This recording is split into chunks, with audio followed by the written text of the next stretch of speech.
So there are three techniques: program, interrupt, and direct memory access.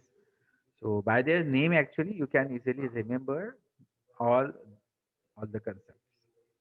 Okay. So first we'll see about the programmed input output. So in programmed input output,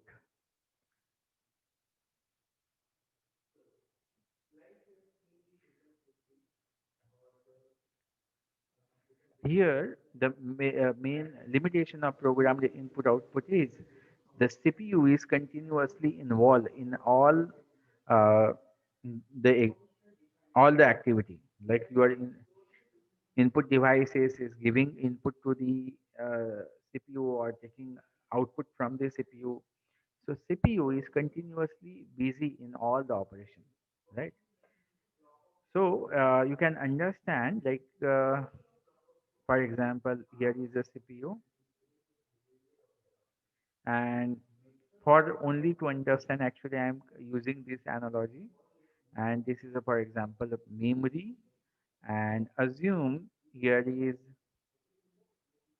this is the data path, or you can say it is a bus, and there is only one bus that the CPU is using for their operation. But the sorry, this is not a memory. This is an input output module. The input output module, and here is somewhere in the it is the memory. Okay, so this input output now CPU is using this bus. Okay, CPU is using this bus, but input output want to access this bus because he want to uh, he is getting a data and he want to store this data into the memory. So this IO module can store the data through the CPU only because it is connected with the CPU only. Memory is connected with the CPU. So what the input output will do, he will inform to the CPU, and CPU release this bus for the input output. So this IO inform to the CPU, and CPU release this bus for the input output. Okay. Now in program the input output, the CPU will not do anything. He has hand over this bus to the input output, and now he will not do anything. He will continuously check. He will continuously ask to input output, your work finish or not, your work finish or not, your work finish or not. So CPU is continuously asking to input output, your work finish or not, and he is not doing anything in programmed input output. So you can understand what are the advantages and disadvantages with the program input output. Okay, so let us understand the same concept with the flowchart. The first step is issue a read command to input output module. So here the CPU issues a read command to the input output module. Then the next step is read a status of input output module. So CPU want to read the data, so issue a read command. Now we have input output module check the status. It is ready or not. So input output module is checking inform to the CPU by checking the status. Not ready, ready, or error condition. Right? Either three status you will get. So suppose it is the IO module, the input output devices are not ready. So in that case, again, we'll ask for to check the reader status. Now this time, for example, it is ready. So if it is ready, read word from input output module. So input output device could be your, for example, webcam, or it can be the keyboard. Okay, so read word from the input output module. So now input output have received the data and it is transmitted to CPU. Right? The next step is, so it is transmitted to CPU. The next step, write word into memory. What the CPU will do? CPU write whatever data received into the memory, and then the operation is done. will check the operation is done or not. If it is done, then move to the next instruction. If it is not done, again it will issue a read command and again will read the data. Okay. So what you could understand here, while CPU, see here, CPU issues a read command and CPU is not doing anything until and unless he is not get the acknowledgement from this step, like the work is done or not. See. Okay, so after getting this acknowledgement, it will start to execute the next instruction. See here. So what we can say, so kindly do acknowledge in chat box what are the limitation of this technique, programmed input. What are the limitation of this program?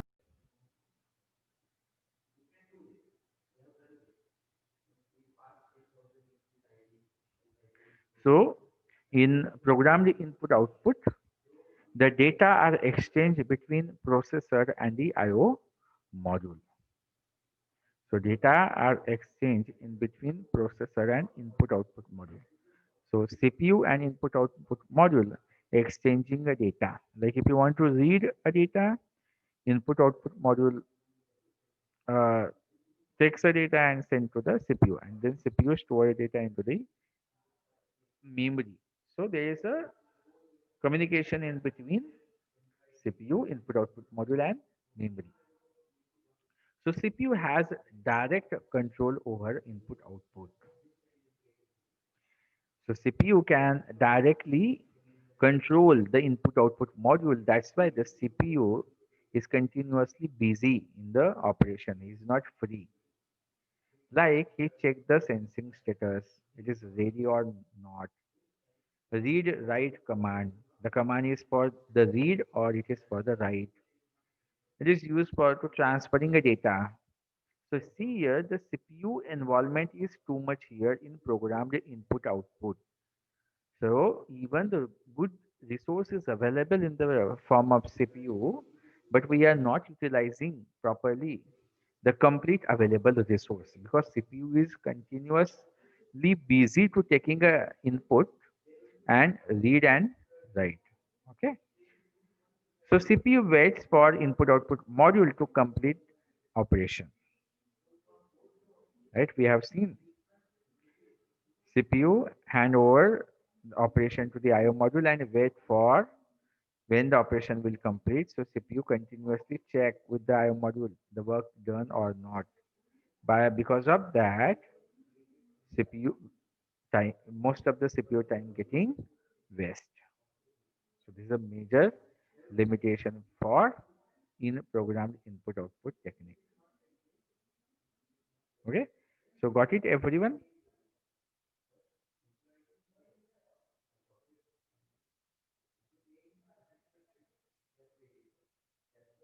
Okay, thank you.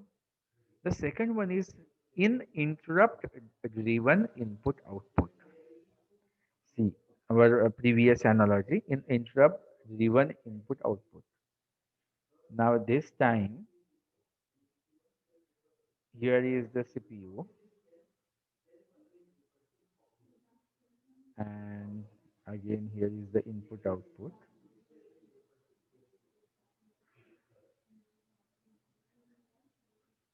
and somewhere here is the memory. Okay.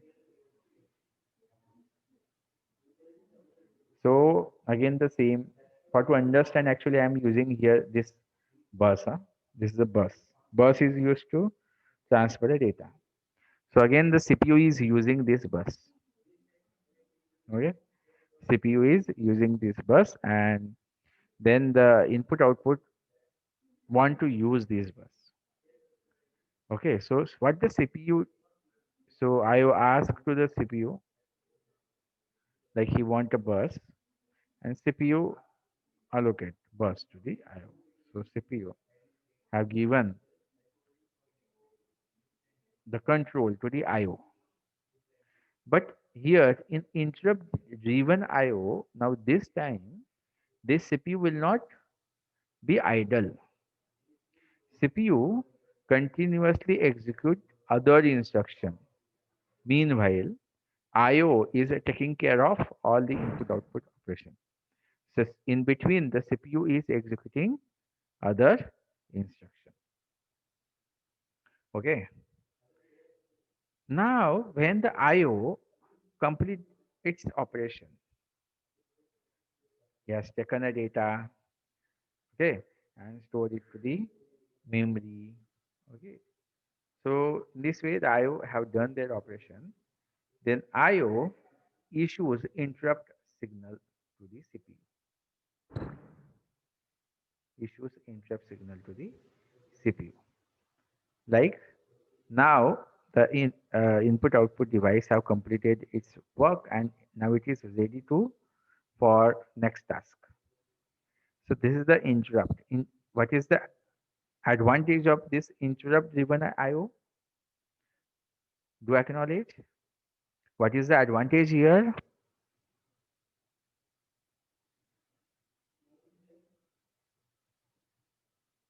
In interrupt continues to execute other instruction and is interrupted by the input output module when the latter has completed his work. So the CPU issues the input output command and after that it busy to execute other instruction and IO module generate an interrupt signal when the work has done. In short, this is the interrupt driven input output. So the what was the limitation of our program input output like CPU wasting? So here we overcome CPU waiting here. No repeated CPU checking of a device. In earlier, the CPU is repeatedly checking the IO devices. But now this time, when the work will finish, the IO module informed to the CPU like work has done. That's why no repeated checking from the CPU. IO module interrupts when ready. Okay.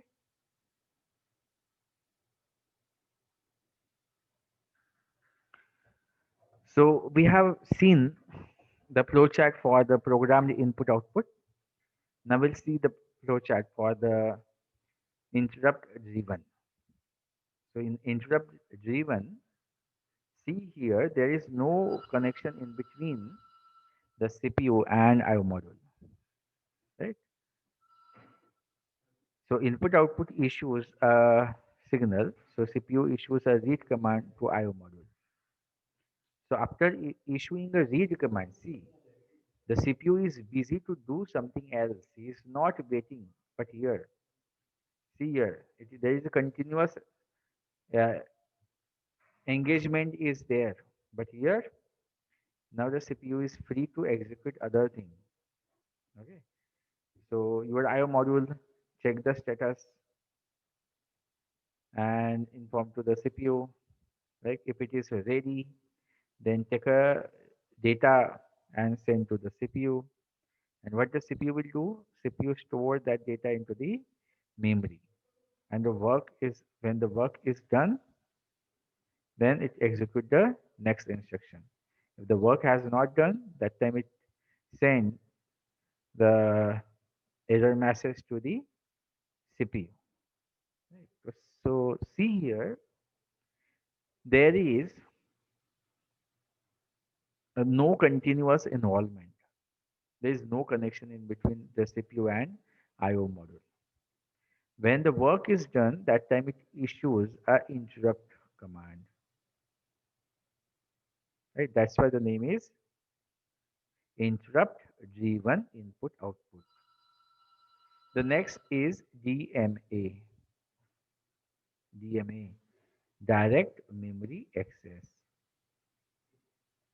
Okay. So in direct memory access, now let us discuss how it works. So suppose here is the memory. This is the memory, and this is the CPU, and This is the IO module. IO module. Now see in program input and interrupt driven. So this is the data bus, for example. It is allocated to the IO module, and IO issues a command to the CPU. The first thing, CPU involvement is there. Second thing is that if you want to send the data to the memory, so how you are sending the data to the memory? First, IO module send data to the CPU, and CPU send data to the memory. See here, input output to the CPU, input output to the CPU, and then CPU to memory, then CPU to memory, right? So actually, here you will find the CPU involvement is there. After programmed input output, we cannot say the CPU involvement became a zero. No. CPU, what the CPU is doing, CPU is like a bridge in between memory and input output module. The same thing is doing. Is reading a instruction and again then storing into the memory. Okay. So why? Because of the bus availability. So the next technique, that is a direct memory access. So see here, the name is direct memory access. Direct memory access, what it means, we can have a separate path, a separate bus is there by which you can directly access the memory. If you want to save a data or if you want to read the data directly, you can access the memory. The CPU intervention is very less here, right? CPU involvement is less. But here in program input and interrupt driven, the CPU involvement is there. Either you are reading a data or writing a data. But see here, the CPU what we are doing actually, we are minimizing CPU intervention. Here CPU intervention is very less, right? Uh, okay. So my next question is, for the sake, please do not attend a lecture. Attentively attend. As the name is direct memory access. Here, in direct memory access, CPU, memory, and input output module.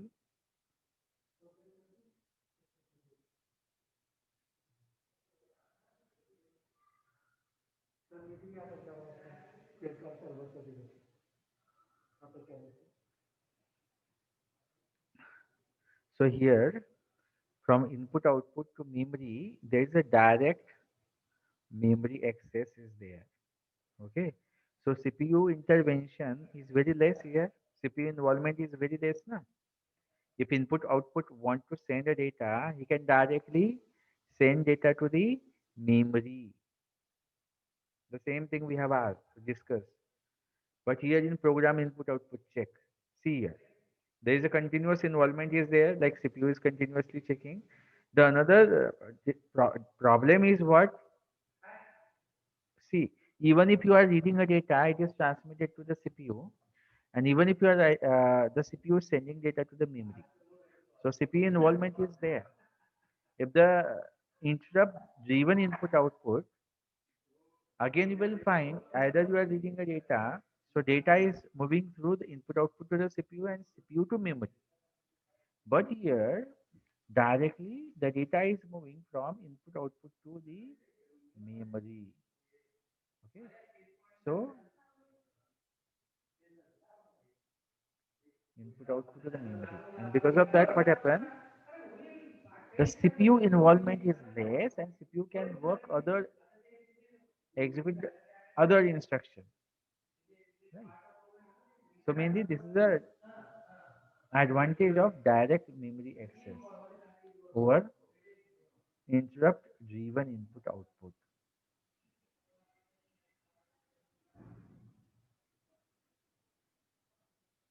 Okay. So mainly in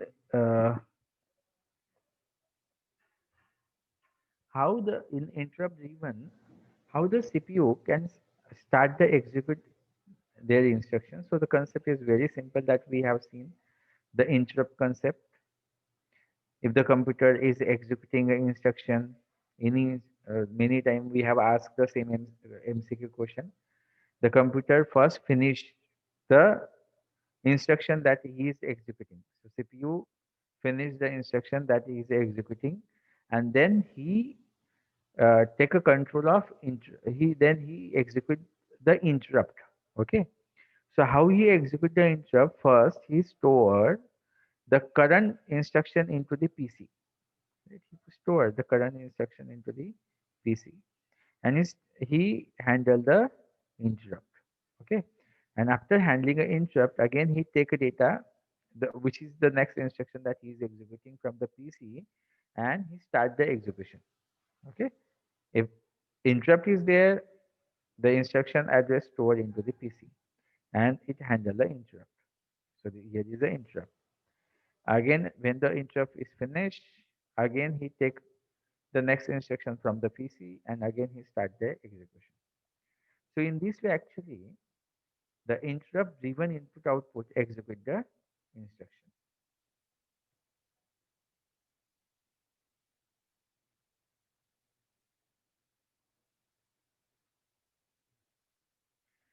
So see here, there is here is involvement of the CPU, but see here, now it is separated.